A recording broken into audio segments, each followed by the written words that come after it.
Kisah tentang Ashabul Kahfi merupakan salah satu cerita yang terkenal dalam kepercayaan agama-agama Abrahamik, terutama dalam Islam.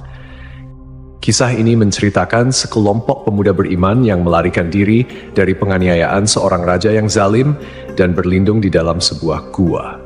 Gua tersebut kemudian menjadi tempat mereka tertidur selama 309 tahun, seperti yang diisyaratkan dalam Al-Quran, tepatnya dalam surat Al-Kahfi ayat 9 sampai 26. Setelah ribuan tahun, lokasi gua ini sempat hilang dan tidak ditemukan oleh siapapun, yang menyebabkan kisah ini dianggap oleh beberapa orang sebagai mitos karena kurangnya bukti arkeologi. Namun pada tahun 1963, seorang arkeolog dari Yordania berhasil menemukan sebuah gua di daerah Ar-Rajib, Yordania, yang diyakini sebagai gua tempat bersembunyinya Ashabul Kahfi. Penemuan ini mengungkap banyak bukti yang cocok dengan deskripsi dalam Al-Quran. Di dalam gua tersebut ditemukan 8 kuburan kuno yang diduga merupakan tempat peristirahatan para pemuda Ashabul Kahfi serta sebuah kerangka rahang atas seekor anjing yang sesuai dengan kisah dalam Al-Quran bahwa seekor anjing turut menjaga pintu gua. Menurut tradisi Nasrani, 7 pemuda tersebut dikenal dengan nama Maximilianus, Martinianus, Dionysius, Yohanes, Konstantinus, Lamblicus, dan Antonius.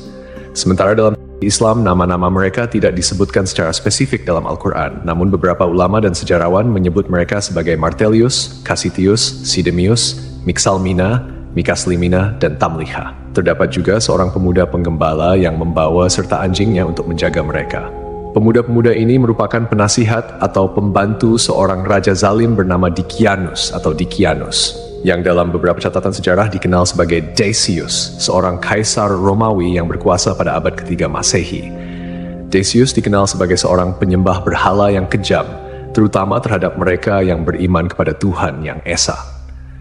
Para pemuda ini melarikan diri dari ancaman hukuman mati yang dijatuhkan oleh sang raja karena mereka menolak untuk menyembah berhala dan tetap teguh pada keimanan mereka kepada Allah.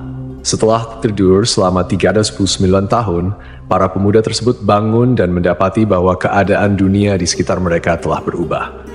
Orang-orang di sekitar mereka telah memeluk agama Tauhid dan kepercayaan kepada Tuhan yang Esa sudah tersebar luas. Bukti ilmiah dari penemuan gua ini memperkuat keyakinan akan kebenaran kisah Ashabul Kahfi.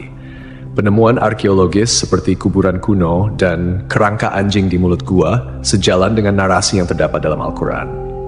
Selain itu, penemuan ini juga menunjukkan bahwa kisah Ashabul Kahfi bukan sekadar mitos, melainkan sebuah peristiwa sejarah yang nyata, yang tercatat dalam literatur agama dan didukung oleh bukti-bukti fisik.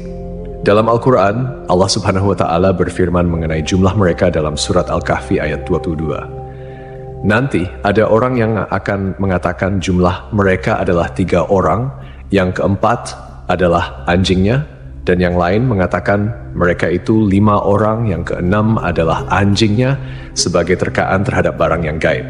Dan yang lain lagi mengatakan mereka 7 orang, yang ke-8 adalah anjingnya. Katakanlah, Tuhanku lebih mengetahui jumlah mereka, tidak ada orang yang mengetahui bilangan mereka kecuali sedikit. Ayat ini menegaskan bahwa hanya Allah yang mengetahui jumlah pasti dari pemuda-pemuda tersebut, dan tidak ada seorang pun yang memiliki pengetahuan pasti kecuali mereka yang diberi petunjuk oleh Allah.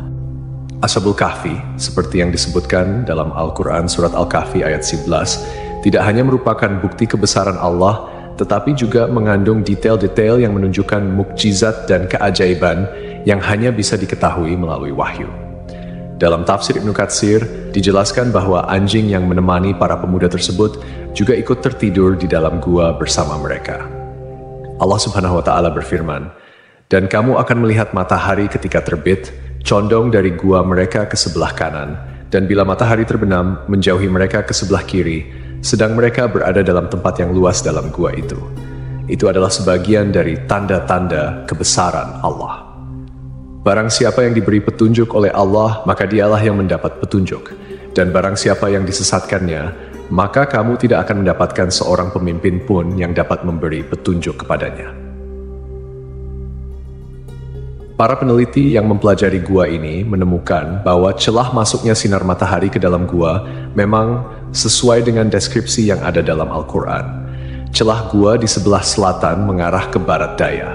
sehingga ketika seseorang berdiri di dalam gua pada waktu sore, sinar matahari akan bergerak ke arah kanan dan memberikan ruang untuk melihat pemandangan luar gua. Pada waktu siang hari, sinar matahari tidak masuk ke dalam gua, sedangkan saat matahari terbenam, sinar tersebut hanya sedikit dan sesaat memasuki gua. Fenomena ini sangat menakjubkan karena menggambarkan akurasi detail yang disampaikan dalam wahyu yang kemudian dibuktikan oleh penelitian modern. Selain itu, ditemukan pula tulisan dalam berbagai bahasa kuno di dinding gua yang mengisyaratkan tentang keesaan Tuhan. Ini menimbulkan pertanyaan besar, bagaimana mungkin Rasulullah Shallallahu Alaihi Wasallam bisa mengetahui detail kisah ini yang terjadi 5 abad sebelum kelahirannya dan sebelum turunnya Al-Quran? Jawabannya jelas. Itu adalah wahyu dari Allah, menunjukkan bahwa Al-Quran adalah firman Allah yang mengandung kebenaran sejati. Meskipun ada perdebatan tentang lokasi pasti Gua Ashabul Kahfi, bukti historis, arkeologis, dan astronomis menunjukkan bahwa gua tersebut terletak di daerah Ar-Rajib, sekitar 13 km sebelah selatan kota Amman, Yordania. Beberapa sahabat Nabi Muhammad SAW seperti Ubaidah bin Al-Jarrah, Muawiyah bin Abu Sufyan, dan Ibnu Abbas pernah mengunjungi gua ini dan menyebutkan bahwa mereka melihat tulang belulang para penghuni gua. Bangunan di atas gua tersebut pada awalnya adalah sebuah gereja yang kemudian beralih fungsi menjadi masjid pada masa kekuasaan Islam. Di dalamnya terdapat pilar-pilar batu yang tidak sama tingginya, membentuk lingkaran yang diduga merupakan bangunan yang disebut dalam Al-Quran. Dan demikianlah kami pertemukan mereka dengan manusia, agar manusia itu mengetahui bahwa janji Allah itu benar, dan bahwa kedatangan hari kiamat tidak ada keraguan padanya. Seorang pakar geologi, Nazim Al-Kailani, dalam penelitiannya menyatakan bahwa tanah di gua ini memiliki peran penting dalam menjaga keutuhan kondisi tubuh para penghuni gua. Tanah di kawasan Gunung Rakim mengandung karbohidrat, kalsium, magnesium, serta tumbuh-tumbuhan dan hewan yang jenuh dengan radium. Material ini mengandung unsur logam uranium yang berkilau dan menghasilkan sinar alfa, beta, dan gamma. Jenis-jenis sinar ini diketahui mampu mensterilkan dan menjaga kualitas kondisi daging serta tumbuhan dari kebusukan. Selain penjelasan dari sudut pandang teologis dan sejarah, beberapa ilmuwan juga telah mencoba memahami mengapa tubuh para pemuda Ashabul Kahfi tidak hancur meski tertidur selama lebih dari 3 abad. Dalam Al-Quran, terdapat petunjuk-petunjuk yang bisa menjadi dasar ilmiah untuk memahami fenomena ini.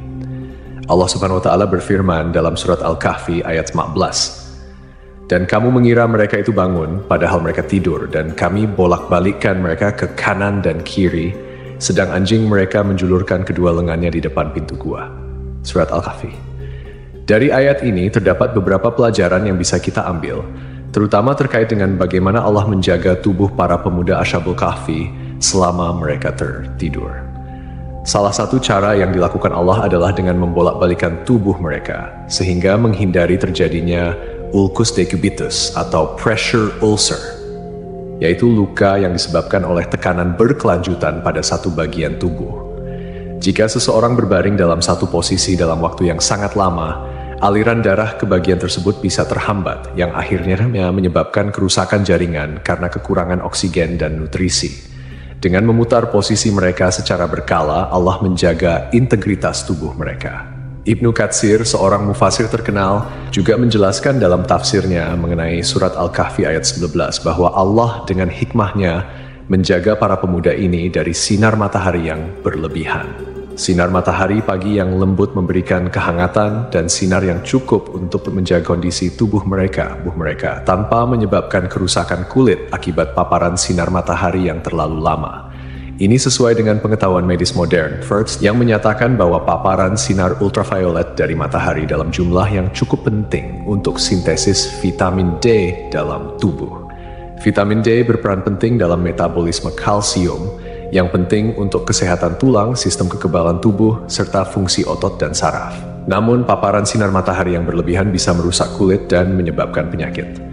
Dalam ayat yang sama, Ibnu Katsir juga menambahkan bahwa posisi gua yang terbuka ke arah utara memungkinkan sirkulasi udara yang baik, sehingga gua tersebut tidak menjadi lembab atau pengap. Ini juga memberikan petunjuk bahwa gua tersebut memiliki sirkulasi udara yang cukup untuk menjaga kesegaran di dalamnya.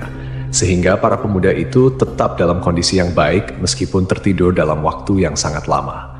Kemudian, dari sudut pandang ilmiah, penelitian lebih lanjut menunjukkan bahwa radiasi dan unsur-unsur mineral yang terdapat di tanah dan dinding gua dapat berperan dalam menjaga kondisi tubuh para pemuda. Seperti yang dijelaskan oleh Nazim Al-Kailani, unsur logam uranium yang ada di gua tersebut memancarkan radiasi yang dapat membantu mensterilkan tubuh dan mencegah pembusukan. Ini adalah bukti lain dari kekuasaan Allah yang mengatur segala sesuatu dengan sangat sempurna.